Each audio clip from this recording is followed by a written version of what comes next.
नमस्कार बच्चों, मैं पंकज वर्मा, पीजीटी कॉमर्स, केंद्रीय विद्यालय बवीना कैंट। जैसे कि पिछली वीडियो में हमने आपको अकाउंटिंग से रिलेटेड सिलेबस और कंटेंट्स बताए, इसके साथ साथ वेटेज भी बताया कि किस यूनिट से कितने मार्क्स का आना है। वैसे हमारी अकाउंटिंग 3 पार्ट में डिवाइड है, part A, part B, part C. Part A में 3 यूनिट है। Unit 1 financial statement of not for profit organisation, unit 2 accounting related partnership, unit 3 accounting related companies. और इसी तरह पार्ट बी है। पार्ट बी में आपके 2 चैप्टर हैं, एक तो फाइनेंशियल स्टेटमेंट एनालिसिस और दूसरा है कैश फ्लो। और पार्ट सी में हमारा प्रोजेक्ट वर्क है। आज हम लोग पार्ट ए स्टार्ट करेंगे और पार्ट ए में जो कि 3 यूनिट हैं और उसमें से हम लोग फर्स्ट यूनिट आज स्टार्ट करेंगे। अगर हम लोग यूनिट फर्स्ट की बात करें, जिसमें नॉट फॉर मेकिंग ऑर्गेनाइजेशन को इंक्लूड किया गया है, जिसे हम लोग एनपीओ के नाम से भी जानते हैं। एनपीओ का फुल फॉर्म है not profit organisation.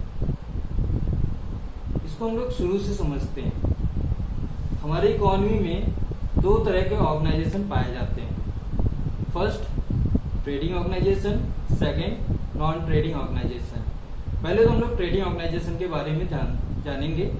Trading organisation एक ऐसे ऑर्गेनाइजेशन होते हैं जो कि प्रॉफिट मेकिंग है, जो कि गुड्स और कमोडिटी और सर्विसेज का ट्रांजैक्शन करते हैं और उनके थ्रू वो प्रॉफिट अर्न करते हैं।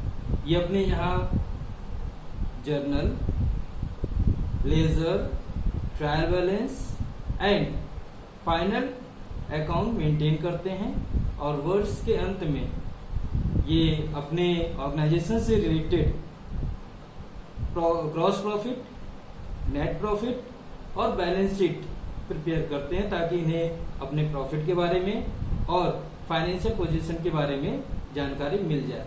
अदर हैंड साइड अगर हम लोग बात करें तो नॉन प्रॉफिट मेकिंग ऑर्गेनाइजेशन है, जिसे हम लोग एनपीओ के नाम से जानते हैं। तो ये ऐसे ऑर्गेनाइजेशन होते हैं जिनका मोटिव प्रॉफिट अर्न करना नहीं होता है। नॉर्मली ये सोसाइटी को, ह्यूमन बीइंग्स को ऐसे सर्विसेज प्रोवाइड करते हैं जिससे कि उनका वेलफेयर हो सके। अगर हम ऐसे ऑर्गेनाइजेशन में कौन कौन से ऑर्गेनाइजेशन इंक्लूड होते हैं, अगर हम बात करें तो schools, hospitals, charitable institution, welfare societies, public libraries and sport clubs. इसके अलावा आप इसमें अनाथालय और वृद्धाश्रम को भी इंक्लूड कर सकते हैं, क्योंकि ये भी वर्तमान समय में ऐसी सर्विसेज प्रोवाइड कर रहे हैं जिससे कि हमारे सोसाइटी में कुछ ऐसे वर्ग हैं जिनको वेलफेयर या जिनके कल्याण की बातें ये लोग करते हैं। तो अगर हम नॉन प्रॉफिट ऑर्गेनाइजेशन की बात करें तो नॉर्मली ये फ्री में अपनी सर्विसेज देते हैं, जिससे कि हमारी सोसाइटी को ज़्यादा से ज़्यादा वेलफेयर हो सके, ज़्यादा से ज़्यादा उनका अपलिफ्टमेंट हो सके, ज़्यादा से ज़्यादा वो अपनी सुविधाएं सोसाइटी को प्रोवाइड कर सके। लेकिन अगर हम बात करें जैसे कि हमारे प्रॉफिट ऑर्गेनाइजेशन हैं, वो अपने पोजीशन को जानने के लिए अपने यहाँ फाइनेंशियल स्टेटमेंट प्रिपेयर करते हैं, जिसमें trading account, profit and loss account, इसके अतिरिक्त बैलेंस शीट बनाते हैं। वैसे ये लोग भी, ये ऑर्गेनाइजेशन भी अपने यहाँ फाइनेंशियल पोजीशन को जानने के लिए या अपने ट्रांजैक्शन को रिकॉर्ड करने के लिए अकाउंटिंग प्रोसेस को अपनाते हैं। अगर हम यहाँ पर बात करें कि ये लोग कितने तरह के अकाउंटिंग प्रक्रिया को अपनाते हैं, तो उसके अंतर्गत receipt and payments account, income and expenditure account and balance sheet को इंक्लूड किया जाता है। आप स्क्रीन पे देख सकते हैं कि कितने तरह के ऑर्गेनाइजेशन इसमें इंक्लूड होते हैं। टोटल आपको सीक्वेंस में इसमें बताया गया है। ये आपके ऑर्गेनाइजेशन है जो कि एनपीओ के अंतर्गत आते हैं। एक बार मैं फिर से रिपीट कर दे रहा हूँ कि एनपीओ के अंतर्गत कौन कौन से ऑर्गेनाइजेशन आते हैं। तो पहले नंबर पर स्कूल्स, दूसरे नंबर पर hospital, charitable institution, welfare societies, club, public libraries, old age society, orphan society, residential welfare association and sport club. आगे बात करते हैं। तो ऐसे सोसाइटी की जो फंड होते हैं वो नॉर्मली जब भी ऐसे सोसाइटी स्टेब्लिश किए जाते हैं तो कुछ मेंबर एक्यूमुलेटेड अमाउंट इस तरह की सोसाइटी में जमा करते हैं, जिसे हम लोग कैपिटल फंड या जनरल फंड के नाम से जानते हैं। ये जो सोसाइटीज हैं इनके अगर हम इनकम के सोर्सेज की बात करें तो आप स्क्रीन पे देख सकते हैं, जिसमें आपका member registration fees, subscription, donation, grant in aid etcetera, जो कि ऐसे सोसाइटी के इनकम के रूप में हमारे इनकम के रूप में प्रोवाइड किए जाते हैं। आगे बात करें तो ये जो सोसाइटीज हैं अपने यहाँ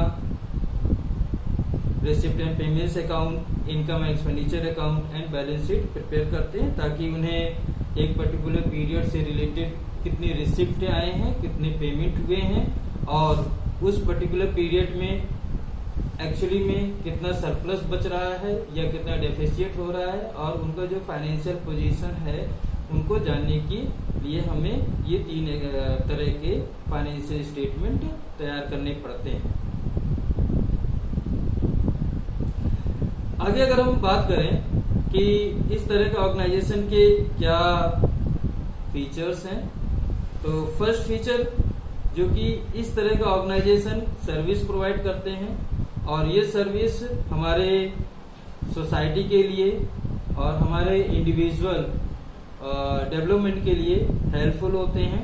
अगर हम सर्विसेज की बात करें तो education, health care, recreation, sport etcetera, जो कि ये सोसाइटी के वेलफेयर के लिए प्रोवाइड करते हैं। दूसरी बात, अगर हम चैरिटेबल इंस्टीट्यूशन या एनपीओ के रजिस्ट्रेशन की बात करें, उसके एस्टेब्लिशमेंट की बात करें, तो ऐसे एनपीओ ट्रस्ट के थ्रू या सोसाइटी के थ्रू इस्टेब्लिश किए जाते हैं और इनके जो मैनेजमेंट है नॉर्मली एक कमेटी इस्टेब्लिश की जाती है और वो कमेटी उस एनपीओ को ऑपरेट करते हैं।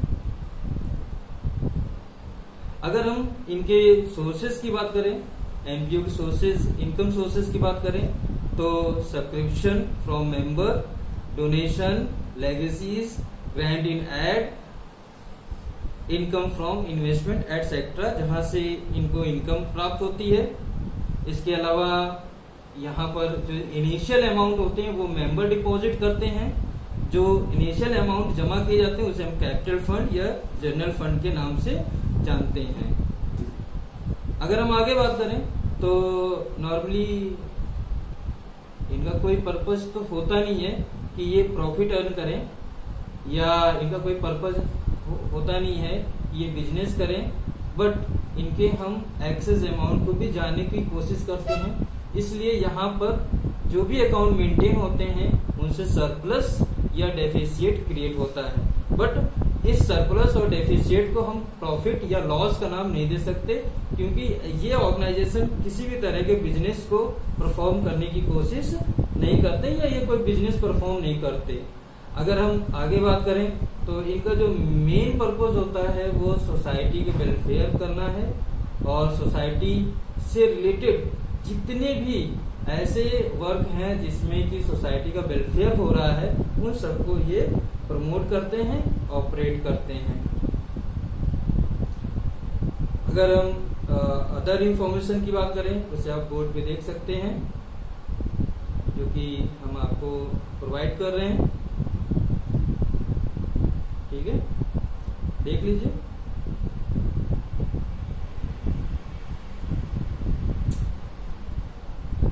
अब हम लोग बात करेंगे accounting record of not for profit organisation. कितने अकाउंटिंग रिकॉर्ड रखे जाते हैं वो देख लीजिए। First, receipt and payments account, second, income and expenditure account, and third, statement of affair, जिसे हम लोग बैलेंस शीट के नाम से भी जानते हैं। ये 3 तरह के अकाउंटिंग प्रोसेस है जो कि एनपीओ के अंतर्गत रखे जाते हैं। और हम लोग बात करेंगे अब रिसिप्ट एंड पेमेंट्स अकाउंट की। ठीक है, शुरू करें। चलिए, receipt and payments account normally it is just like cash book, लेकिन कैश बुक से थोड़ा सा ये अलग है। हम कैश बुक का नाम दे सकते हैं but it is different from cash book.